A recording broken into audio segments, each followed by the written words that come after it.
Oi, meu nome é Daniel, este é o canal Literatura e Eu, e hoje nós vamos falar sobre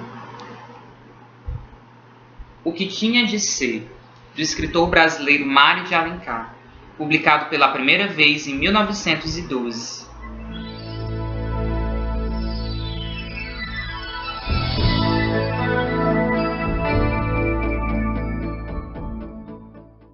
E essa minha edição aqui, velhinha, é a segunda edição de O que Tinha de Ser. Ela está, inclusive, sem as capas. Ela é de 1923. Esse livro só teve essas duas edições. E eu sempre tive muita curiosidade de conhecer a obra do Mário de Alencar, por ele ser filho, do meu escritor favorito, José de Alencar. E eu tinha muita curiosidade de saber se o Mário havia herdado aí uma porção do precioso talento do seu pai. Mas a verdade é que o nome Mário de Alencar hoje é uma vã referência.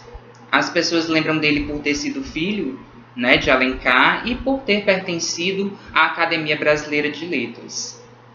Hoje em dia ninguém lê suas obras, ninguém discute seus livros, e é bem verdade que foram bem poucos os livros que ele nos deixou. O que Tinha de Ser, por exemplo, foi o único romance que ele publicou. E esse título evoca essa temática do destino, o que tinha de ser e que não pode ser mudado. E nos traz essa reflexão de que será que existe mesmo uma força superior que age de maneira que a gente não pode perceber e que tudo o que nos acontece são fatos e coisas inevitáveis? O que Tinha de Ser vai contar a história de Luiz Nunes, que é um viúvo, que mora com sua filha Clotilde, de 12 anos, e a sua criada Joana. E essa criada Joana é mais do que uma simples empregada, porque ela foi ama de leite da falecida esposa de Luiz Nunes. Então ela é tratada como uma pessoa da família mesmo. E é ela quem sempre lembra o Luiz Nunes de todas as quintas-feiras cumprir com o seu ritual sagrado de visitar o túmulo da esposa. E ele vai mesmo, de fato, todas as quintas-feiras ao cemitério.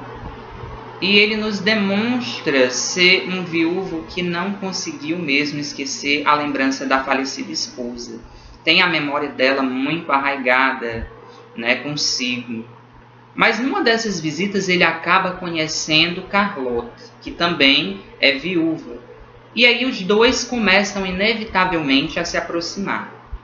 Já vemos aí a presença desse elemento destino aproximando, ainda que inconscientemente, o Luiz Nunes de um futuro iminente do qual ele não pode escapar.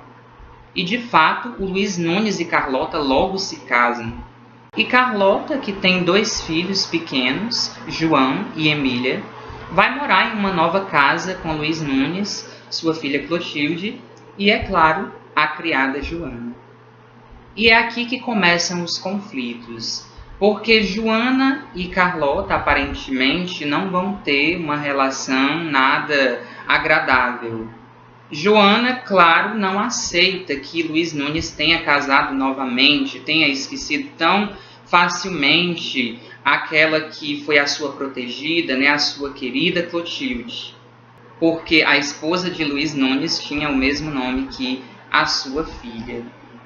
E Carlota, por sua vez, vê naquela mulher o símbolo vivo da lembrança da falecida esposa de Luiz Nunes. E ela, percebendo também uma grande proximidade entre Joana e Clotilde, isso faz com que ela comece a detestar a enteada. E Carlota, valendo-se de uma desculpa de que quer dar aulas, quer dar instruções para Clotilde, vai começar a maltratá-la. Ela quer fazer com que a menina sofra, com que ela cumpra com um castigo imerecido. E Clotilde, que é uma menina muito boa, muito obediente, a tudo atende, ela não reluta. Mas é claro que isso não passa despercebido para Joana, que está ali observando tudo o que acontece. E claro que Joana vai perceber que Carlota trata Clotilde diferente dos seus filhos biológicos. Num certo dia, então, Clotilde, que já está cansada de sofrer nas mãos dessa madrasta perversa, se revolta contra ela. E as duas têm uma briga terrível aqui na história, uma das cenas mais dramáticas do livro. E Carlota fica tão revoltada com a ousadia, com a coragem de Clotilde, que aí ela decide vingar-se de uma maneira muito cruel, que é convencendo Luiz Nunes a internar Clotilde em uma escola para meninas. Luiz Nunes acaba se deixando levar pelos argumentos apresentados por Carlota e consente em internar Clotilde, imediatamente. E Joana fica inconformada com aquilo. Ela teme que a menina possa adoecer longe dos seus cuidados, porque Clotilde é uma menina de saúde frágil, mas infelizmente ela não consegue dissuadir o Luiz Nunes de sua decisão. E a partir daí, a simples Joana vai se transformar em nada mais e nada menos que a peça fundamental de condução de toda essa narrativa, de tal forma que o leitor fica extremamente chocado com os acontecimentos que se seguem. Mas o Mário de Alencar deixa o leitor tão surpreendido ao final desse livro que realmente eu não esperava uma surpresa dessas em um livro que eu achava que seria um mero passatempo.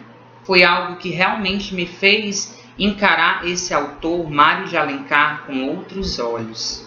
E podemos assinalar algumas influências do Alencar pai aqui no Mário, na figura do Luiz Nunes, que no começo dessa história me lembrou muito o Germano de Encarnação,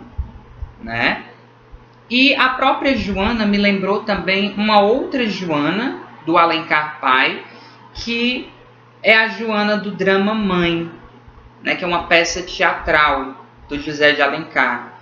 E as duas são muito parecidas porque ambas são capazes de tudo por aqueles que elas protegem, por aqueles que são objeto da sua afeição. E nós temos aqui uma viveza de personagens, um colorido nas cenas, uma atmosfera que lembra um pouco o romance alencarino, sendo que o Mário de Alencar ele é sempre mais direto do que o pai dele, que costumava fazer mais floreios, rodeios. O texto do Mário de Alencar é muito enxuto, é muito direto, muito fluido, muito gostoso de ler. Fica então aqui a dica desse livro maravilhoso, que tem assim uma mistura de Cinderela com os toques de tragédia shakespeariana.